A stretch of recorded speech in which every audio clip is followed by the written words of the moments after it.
केंद्र सरकार के जातीय जनगणना पर सुप्रीम कोर्ट में दिए हलफनामे के बाद आरजेडी ने इस मुद्दे पर केंद्र सरकार पर हमला बोल दिया है। तेजस्वी प्रसाद ने देश के तमाम बड़े नेताओं को पत्र लिखकर केंद्र सरकार के इस हलफनामे के अवरोध में समर्थन मांगा है। तेजस्वी ने अपने पत्र में लिखा है कि केंद्र सरकार का यह फैसला देश के विकास को बाधित करेगा। नवीन पटनायक समेत देश के 33 नेताओं को भेजे पत्र में तेजस्वी ने कहा कि जातीय जनगणना से केंद्र और राज्य सरकारों को पीछे छूट गए समाज को आगे लाने का रास्ता सुगम होगा।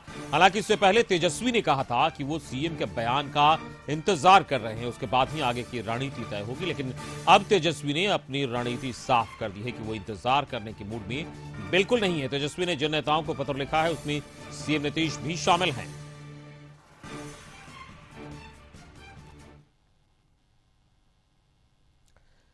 तो जातीय जनगणना पर केंद्र सरकार के इनकार के बाद बिहार में सियासत काफी तेज हो गई है। शुक्रवार को कई पार्टियों ने केंद्र के फैसले पर ऐतराज जताया। आज एक बार फिर जेडीयू के संसदीय बोर्ड के अध्यक्ष उपेंद्र कुशवाहा ने मांग करते हुए कहा कि जातीय जनगणना एक बड़ा मुद्दा है, इसके नहीं होने से देश को काफी नुकसान होगा। वहीं उन्होंने कहा कि अभी भी पीएम मोदी के फैसले का इंतजार है। इस दौरान कुशवाहा ने विपक्ष पर भी हमला बोला। का विषय जरूर है, लेकिन हम अभी भी उम्मीद है हमारी कि पॉजिटिव डिसीजन होगा, क्योंकि अगर पॉजिटिव डिसीजन इस मामला में नहीं होता है तो दुर्भाग्यपूर्ण होगा। तो राज्य की सरकार अगर कराएगी भी तो उसका बहुत अर्थ नहीं होगा। जरूरत इस बात की है कि जनरल सेंसस के साथ देश भर में जात की गिनती हो। अब भारत सरकार भी ओबीसी के लिए, सोसाइटी के दूसरे सेक्टर के लिए जो उपेक्षित वर्ग के लोग हैं, योजना बनाती है।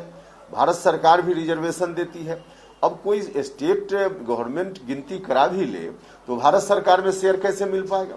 वहां इन आंकड़ों का क्या लाभ हो पाएगा? तो मुकम्मल तौर पे जब तक देश के स्तर पर जात की गिनती नहीं होगी तब तक लाभ जितना मिलना चाहिए नहीं मिलेगा। तो जातीय जनगणना पर डिप्टी सीएम रेणु देवी का भी बयान आया है। ऐसी मांग करने वाले कितने दल ने गरीबों को नेता बनाया है? जातीय जनगणना से वोट बनाने की कोशिश हो रही है। तो रेणु देवी ने बयान दिया है और कहा कि जातीय जनगणना पर डिप्टी सीएम रेणु देवी ने कहा कि ऐसी मांग करने वाले कितने दल ने गरीबों को नेता बनाया है और जातीय जनगणना से वोट बनाने की कोशिश की बात उन्होंने कही है। तो डिप्टी सीएम रेणु देवी का यह बयान आया है। आज अगर यहाँ कोई बैठा हुआ है तो बिना जाति जनगणना की अति पिछड़ा की महिला बैठी हुई है, जिसने पूरे भारत में पहला बिहार की उप मुख्यमंत्री बनी, पूरे भारत के लिए आइकॉन हो गई कि पहली मुख्यमंत्री बनी है। तो इसलिए इसमें मुझे ऐसा नहीं लगता है कि कोई इशू बनना चाहिए। ठीक है, जब समय होगा तो उसको हम जनगणना करेंगे, जैसा जब समय देखा जाएगा। लेकिन हमने जब विकास की काम किया और विकास के काम में अगर ये छेड़छाड़ करेंगे तो क्या विकास होने वाला है? क्या चिंता करनी चाहिए उस 34 को? इनका लगता है कि हम विकास जनगणना कर रहेंगे तो हमें वोट मिलेगा। ऐसा कोई आजकल तैयार नहीं है। जो आपको अभी चाहिए जनता को विकास, और हमने जो प्रण लिया है कि हम सबका साथ सबका विकास रहेगा, उसमें हम सबसे आगे है। तो आप अंत्योदय दिखाने के लिए आप जनगणना कराते हैं, आपसी मतभेद कराने के लिए कराते हैं, लेकिन हम सच्चाई करके हम जमीन पे काम कराने के काम करते हैं। इसलिए अलग अलग आप वोट की राजनीति करते हैं, हम वोट की राजनीति नहीं, हम मानव सेवा की राजनीति।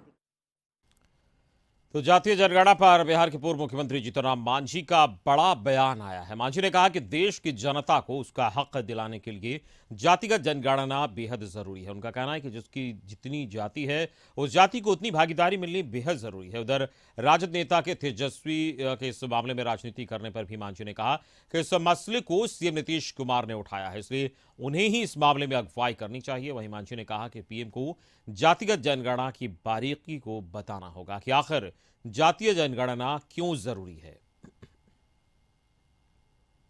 कि वो मांग कर रहे हैं, उनका अपना दृष्टिकोण है और उस पर अभी विशेष हम नहीं कहना चाहते हैं। है बहुत सी बात कि क्यों वो बोलते हैं और किसके लिए बोलते हैं, लेकिन हम लोग आज बहुसंख्यक हैं और बहुजन के लिए बात करते हैं। वैसी परिस्थिति में हमको यह स्मरण है, नहीं विश्वास है कि बहुजन की बात को मानते हुए प्रधानमंत्री जी जातीय जनगणना का निर्णय लेंगे। लेकिन जहाँ तक बात करने का है तो चूँकि नेतृत्व कर चुके हैं नीतीश कुमार जी, तो नीतीश कुमार जी अपने नेतृत्व में सब लोगों को बुलावें।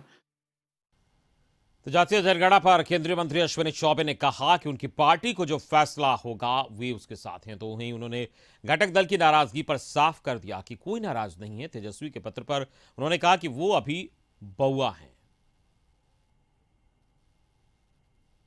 होगा, हम समाज जीवन को साथ लेके चलने वाले लोग हैं और समाज जीवन में हर लोगों का महत्व है और इसलिए पार्टी का हमारा जो निर्णय है, जो हमारे केंद्र के नेतृत्व का निर्णय होगा, हम सब लोग उसको मानते रहे हैं। हम पार्टी के जो घटक दल है और केंद्रीय नेतृत्व मिल करके जो निर्णय करेंगे हम लोग मान्य हैं। घटक दल तो नाराज हो गए सर, नाराजगी कोई नाराजगी नहीं है जी, हमारा सारा कोई नाराजगी नहीं। हम देश को लेके चलने वाले लोग हैं। अभी बउआ है जिनको आप जिनके बारे में कह रहे हो ना, वो बउआ। तो केंद्र सरकार के इनकार के बाद जातीय जनगणना पर तकरार जारी है। इस बीच मंत्री मुकेश सहनी ने बड़ा ऐलान किया है। सहनी ने कहा कि अगर राज्य सरकार अपने खर्चे पर जातीय जनगणना करवाती है तो वो पार्टी की तरफ से 4 करोड़ और खुद की तरफ से 1 करोड़ राज्य सरकार के फंड में देंगे। उन्होंने मुख्यमंत्री से अनुरोध किया है कि राज्य सरकार अपने खर्चे पर जातीय जनगणना कराए। उन्होंने कहा कि वो जल्द मुख्यमंत्री से अपने द्वारा लिए गए फैसले से उन्हें अवगत कराएंगे कि जो जातिगत जनगणना देश में हो, और हमें पता चला कि अभी नहीं होना है, केंद्र सरकार की तरफ से मना हो गया है। माननीय मुख्यमंत्री जी से मैं शीघ्र ही इस पर चर्चा करूंगा, मिलूंगा और मैं चाहूँगा कि राज्य सरकार अपने खर्चे से, अपने संसाधन से राज्य में जातिगत जनगणना करे, क्योंकि जातिगत जनगणना बहुत ज़रूरी है। आज हमें पता ही नहीं कि पिछड़े समाज के लोग कितने हैं, किस संख्या में है। हमारे पार्टी के ओर से हम 5 करोड़ रुपये का डोनेशन राज्य सरकार को देंगे, जिसमें 4 करोड़ रुपया पार्टी की तरफ से, 1 करोड़ रुपया निजी अपने तरफ से। मैं चाहूँगा कि राज्य सरकार अपने खर्चे से जातिगत जनगणना बिहार